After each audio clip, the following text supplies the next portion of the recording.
Tout nous dit que nous ne reviendrons pas. Nous avons voyagé dans des wagons plombés. Nous avons vu partir nos femmes et nos enfants pour le néant.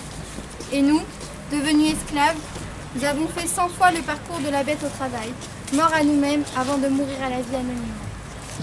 Nous ne reviendrons pas. Personne ne sortira d'ici qui pourrait porter au monde avec le signe imprimé dans sa chair la sinistre nouvelle de ce que l'homme, à Auschwitz, a pu faire d'un autre homme. Primo Levi, c'est un homme. Ils ont vécu des horreurs. Nous sommes aujourd'hui des générations qui détiennent la mémoire. Le but, se souvenir de ce qui s'est passé dans ce camp, à Auschwitz-Birkenau, où les crimes les plus horribles ont lieu.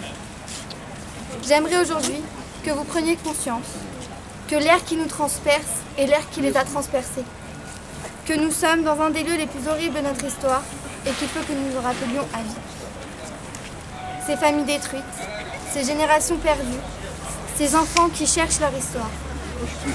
De Paris à New York, de Buenos Aires à Tunis, de Pékin à Moscou, nous avons tous un membre de notre famille qui a péri dans les camps. À présent, nous leur rendons hommage.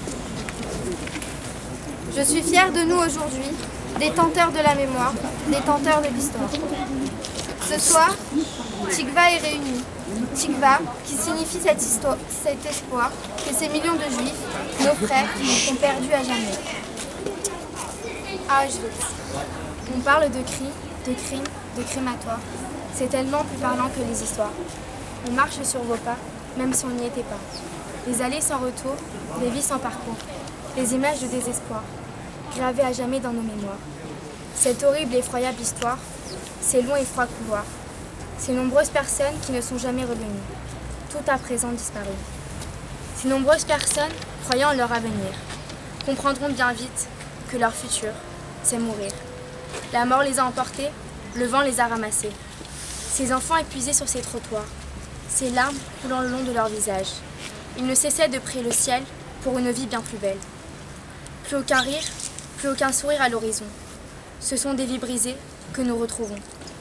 À Auschwitz, avec toutes ces souffrances, cette violence incessante, ces croix gammées un peu partout accrochées, cet homme, aussi misérable qu'il a été, c'est dur de réaliser que tout cela a bel et bien existé. Seul Dieu peut répondre au pourquoi du comment.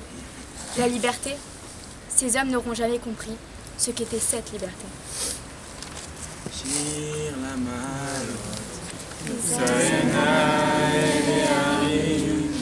הערים הבוערים, עזרי מימשי, עושה שמיים לארץ, עליתם על רגליך, עלינו שומריך, הנה אלוהינו ולא ישן, שומר ישראל.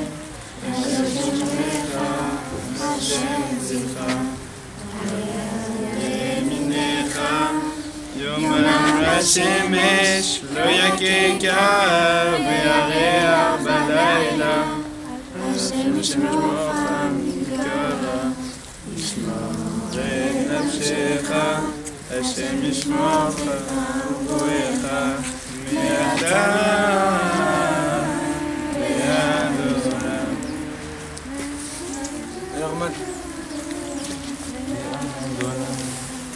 Maintenant, je vais vous lire quelque chose. Sachez que ça vient pas du tout de moi, mais vraiment rien qui vient de moi dedans.